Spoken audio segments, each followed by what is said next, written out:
ঈশা, কোথায় যাচ্ছ? ইরফান, এটা তোমার আর আমার মাঝখানে শেষ দেয়া, সাইন করে দিও। আমি না আমার জীবনের সবকিছু বাজি রেখেছিলাম তোমার জন্য।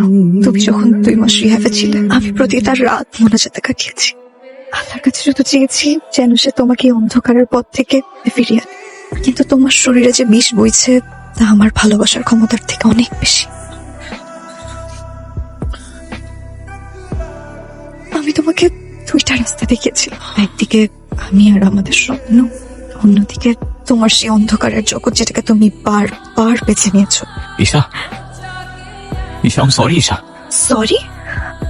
মানুষকে একবার বাঁচানো যায়, কিন্তু যে মানুষ বারবার মরতে চায় তাকে বাঁচানোর সাধ্য আমার নেই। নিজের সাজানো জান্নাত আমি নিজেই পুড়িয়ে ছাই করেছি। এই গুনাহ আমার, আর এই বিষাক্ত তাকদীর আমারই লেখা। আমি জানি আমার এই ধ্বংসের জন্য আমিই দায়ী, কিন্তু যে শয়তান আমার হাতে বিষের পেয়ালা তুলে দিয়েছে তার সাথে হিসাবটা এখনো বাকি। ইরফান, আমার এখানে নিয়েছিস কেন? ইরফান, আমার মারতেছিস কেন? আমি তোর বন্ধু না। বন্ধু? বন্ধু তুই আমার? আস্তিনের সাপ রে তুই। বন্ধু সেজে আমার শিরায় বিষ ঢালছো তুই। বন্ধু না তুই আমার, দালাল রে তুই, দালাল। আমি তোর সব টাকা ফিরাই দেবো।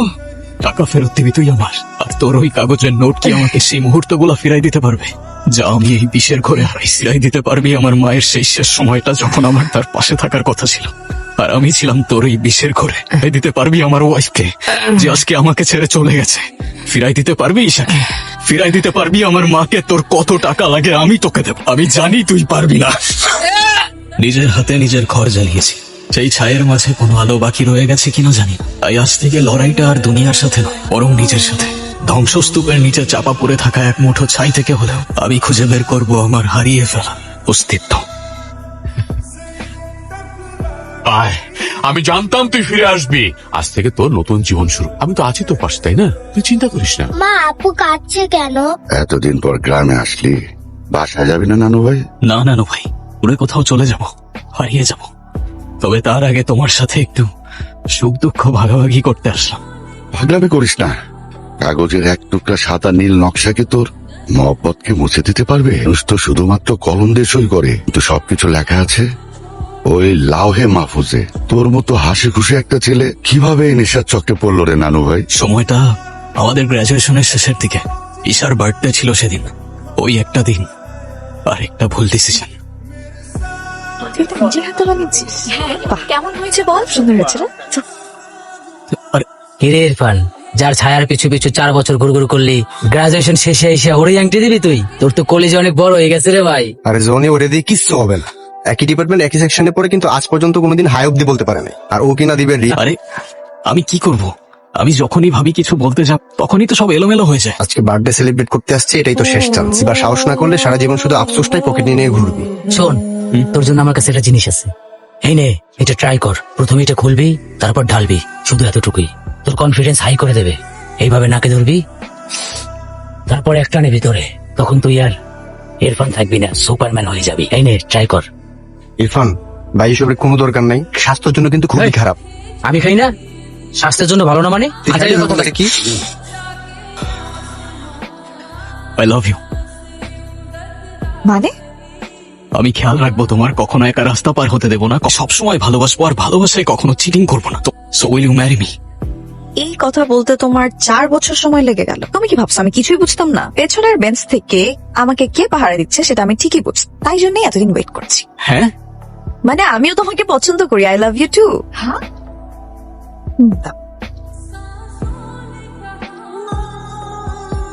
সবই তো ঠিক ছিল, এরপর কি হলো নানু ভাই? এরপর তোমার মনে আছে তুমি হঠাৎ করে এসেছিলে একদিন আমাদের বাড়িতে মাকে গ্রামে নিয়ে যেতে। তারপর বলেন নানু ভাই, এবারে ট্যুর কেমন হলো তোমার? সিলেট থেকে তো সোজা বন্ধুদের নিয়ে বান্দরবান চলে গেলে। পাহাড় থেকে যা ছবি পাঠিয়েছো না, মিথ্যা বলবো না, আমার তো হিংসেই হচ্ছিল নানু ভাই। পরের বার কিন্তু আমিও তোমার সঙ্গে হচ্ছি। হ্যাঁ, পরের বার কিন্তু কোনো বাহানা চলবে না, কেমন? তোর জন্য অনেক কষ্ট হচ্ছে রে নানু ভাই। এই নিস্তব্ধতা আমি সহ্য করতে পারছি না।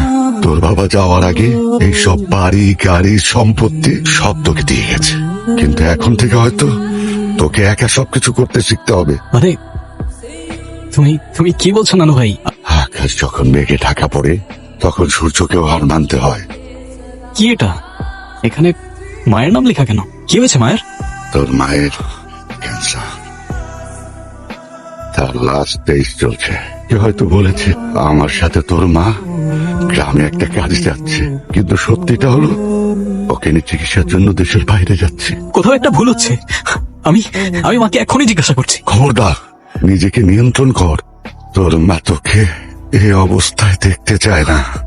তুই অভিনয় কর, তুই কিছু জানিস না। ইরফান, কি ব্যাপার? নানা ভাইকে খুব জ্বালানো হচ্ছে না? চাচা যান, আপনি তো একদম ওকে মাথায় তুলে রাখছেন। আজকে তো আমি আপনার সাথে গ্রামে চলে যাব, তখনও বুঝবে এত বড় বাড়িটা সামলানো কতটা কঠিন। শোন, তুই কিন্তু সাবধানে থাকিস। তুই তো জানিস তোকে নিয়ে আমার কতটা চিন্তা হয়। আমি কয়দিন নানু ভাইয়ের সাথে ঘুরে আসি, তারপর না হয় তোকে নিয়ে যাব। নানু ভাই, আমি একটু আসছি। তুই চিন্তা করিস না মা।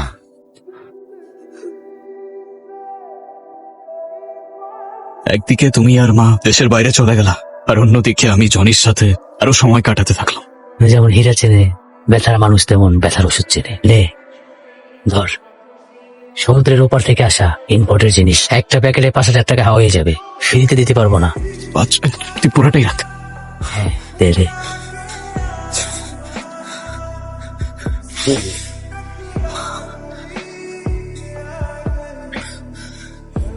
ব্রেইন শুধু ছোটখাটো কারণ খুঁজতে থাকে একটু ডোপামিন রিলিজ করার জন্য। তুমি যখন মায়ের লাশ নিয়ে এয়ারপোর্টে আসলে, আমি তখনও সেই ঘোরের মধ্যেই ছিলাম।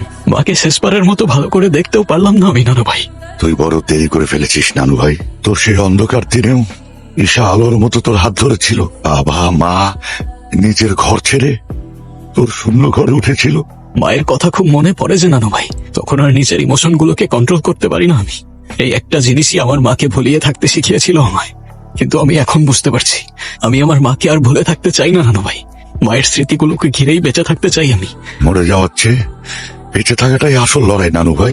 আজ যদি তোর মা বেঁচে থাকতেন, তোর এই অবস্থা দেখে উনি সহ্য করতে পারতেন না। তোর মা তোকে জীবন দিয়ে গেছে বরণ করার জন্য, দাফন করার জন্য না নানু ভাই। ঈশা তোকে ঘৃণা করে না, ঘৃণা করে তোর এই অবস্থা কি। তোরা ঠিক থাকলে এসব কাগজ কিছুই না। সব সাইডে রেখে ঈশার সামনে গিয়ে দাঁড়া, দেখবি মেয়েদের ভালোবাসার কাছে হিমালয় মাথা নত করে। যা নানু ভাই, নিজের অস্তিত্বকে ফিরে নিয়ে আয়। বুঝছিস মা? কিছু না বাবা। দেখ মা, এখানে কতগুলো ছেলের ছবি আছে। ছবিগুলো দেখে আমাকে একটু জানাস। হ্যাঁ মারে, তোর বাবা শুধু বাইরের আভিজাত্যটাই দেখছে, ভেতরের কষ্টটা দেখছে না। সে তোর জন্য নতুন ঘর খুঁজছে। তোর মন আত্মা সব আগের চৌকাঠেই পড়ে আছে। মেয়েদের বিয়ে একবারই হয়। আমি জানি না ইরফান কি দোষ করেছে, কিন্তু সেই ভুলের সামনে তোদের ভালোবাসাটা এত ঠুনকো হয়ে গেছে যে একটা সই দিয়ে সব শেষ করে দিতে হবে। আচ্ছা মা, তোরা নিজেরা কথা বলে সব ঠিক করে নিতে পারিস না? সংসার এত সহজ না। যে স্ত্রী স্বামীকে অন্ধকার থেকে উদ্ধার করে আনতে পারে, সেই তো প্রকৃত ঘরণী। আমার কথাগুলো একটু মাথা ঠান্ডা করে ভেবে দেখিস মা।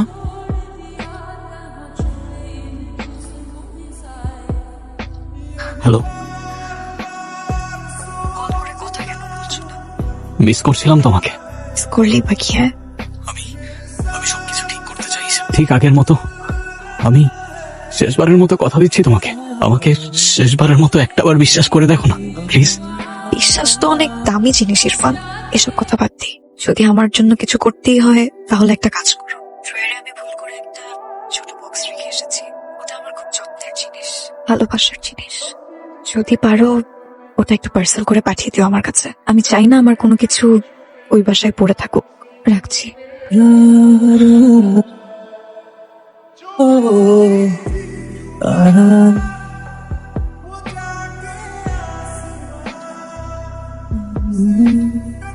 এই নাও তোমার পার্সেল, তোমার অনেক যত্নের, তাই আমি দিতে চলে আসলাম।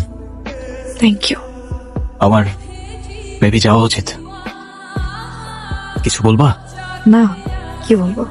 না মানে, কারোর বাসার সামনে আসলে চা কফি না হোক, অ্যাটলিস্ট ভেতরে তো যেতে বলে না। তো আমি তো ভেতর রাস্তা না করিনি। না করনি, আবার আসতেও তো বলনি। বলিনি তো কি? বাইরের সামনে আসলে কি তাকে কার্ড ছাপিয়ে ভেতরে ইনভাইট করতে হবে? নিজের থেকেই তো আসা যায়। আরে ঈশা, ইরফান, কেমন আছো বাবা? কি করছিস? আচ্ছা, তুই কেমন মেয়ে বলতো? তুই জানাবি না? বিয়ের পর ও এই প্রথম আসলো। আমি একটু কেমন আছো তুমি? এই তো আলহামদুলিল্লাহ মা, আপনি কেমন আছেন? আমি ভালো আছি। না, আমি কেমন আছি এটা তো তোমার জানার কথা। একদিনও তুমি তোমার মায়ের খবর নিয়েছো? বসো বসো বসো বসো। জিজু কেমন আছো? এই তো আলহামদুলিল্লাহ, তুমি কেমন আছো? আমিও খুব ভালো আছি। জিজু আমার জন্য চকলেট এনেছো? এই রে, এইবার তো ভুলে গেছি, কিন্তু প্রমিস যাও, নেক্সট টাইম আর ভুল হবে না। ওকে জিজু। বাবা, মুখটা এরকম শুকিয়ে গেছে কেন?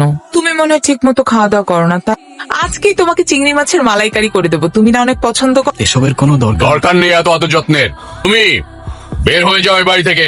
কি আশ্চর্য, এটা কেমন ধরনের কথা? ছেলেটা বিয়ের পর প্রথম আমাদের বাড়িতে আসলো। বাবা প্লিজ। কি হলো? আমি তোকে কি বলছি বুঝতে পারছো না? বেরিয়ে যাও, বেরিয়ে যাও এই বাড়ি থেকে। আমি কখনো ভাবিনি তোমার এই মুখটা আমার জীবনে দ্বিতীয়বার আবার দেখতে হবে। আমি আমার সিদ্ধান্ত বদলাবো না। এতিম ছেলের কাছে আমি আমার মেয়েকে তুলে দেব না। আমার বাবা মা নেই দেখে আপনি এটা বুঝে গেলেন যে আমার কাছে সম্পর্কের কোনো মূল্য নেই। আমি বুঝলাম না, ওর বাবা মা নেই বলে এটা কি ওর দোষ নাকি ওর অপরাধ? আমি তোমার মেয়েকে ওর হাতে তুলে দেব না। আমার ডিসিশন ফাইনাল। ইনাফ বাবা, ও আমাকে ভালোবাসে আর আমি ওকে। আমার জন্য না এটাই যথেষ্ট। আমি চেয়েছিলাম তোমাদের ভালোবাসা নিয়ে আমার নতুন জীবনটা শুরু করব, কিন্তু তুমি আর সেটা হতে দিলে কোথায়? এখন তোমার এই বিয়েতে মত থাকুক আর না থাকুক, আমি ইরফানকেই বিয়ে করব, আজই বিয়ে করব। ইরফান, তুমি একটু বাইরে গিয়ে ওয়েট করো, আমি আসছি। তোমার জন্য আমার মেয়ে আমাকে ছেড়ে চলে যাচ্ছে। আমি তোমাকে অভিশাপ দিচ্ছি, আমার মেয়ের সাথে সুখে থাকা তো দূরের কথা, তোমার অস্তিত্ব ধুলোয় মিশে যাবে। জি ধন্যবাদ, আসসালামু আলাইকুম। দেখলে তো এইসব সস্তা আবেগের পরিণতি কি হয়? 1 বছর যেতে না যেতেই সব শেষ হয়ে গেল। এখনো বুঝতে পারছো না কেন আমি এই বিয়ের বিপক্ষে ছিলাম? কারণ যার পরিবার নেই, জানেই না একটা সম্পর্কের ভার কিভাবে বইতে হয়। সে আমার মেয়ের ভার কিভাবে বইবে? তুমি তোমার মেয়ের যোগ্যই না। তুমি ডিভোর্স পেপারে সাইন করে চলে যাও। আমার সম্পর্কে আপনার পয়েন্ট অফ ভিউ তাহলে এই 1 বছরে এতটুকু বদলায়নি স্যার। তবে সাইন তো আমি করতে পারবো না স্যার। যাকে একবার আমি নিজের করে নিয়েছি তাকে ছেড়ে দেওয়া আমার পক্ষে অসম্ভব। আমি যতদিন না আমার ভালোবাসা দিয়ে আপনার মেয়ের অভিমান ভেঙে ওকে এখান থেকে নিয়ে যেতে পারছি, ততদিন আমি এই বাড়ির দরজায় কড়া নাড়তে থাকবো। তবে হ্যাঁ, এবার আর পালিয়ে যাব না স্যার। আপনার চোখে চোখ রেখে, আপনার অনুমতি আর দোয়া নিয়ে আপনার মেয়েকে নিয়ে যাবো ইনশাল্লাহ। সেদিন আর কোনোদিন আসবে না ইরফান। আমি বেঁচে থাকতে তো অসম্ভব। আরবিতে একটা প্রবাদ আছে স্যার, মান সাবরা জাফরা, যে ধৈর্য ধরে সে জয়ী হয়। আমি ধৈর্য ধরবো স্যার, চেষ্টা করে যাব। বাকিটা তো উপরওয়ালার ইচ্ছা। আপনি আপনার জেদ নিয়ে থাকুন, আমি আমার বিশ্বাস নিয়ে আবারও ফিরে আসবো। আসসালামু আলাইকুম মা। ওয়ালাইকুম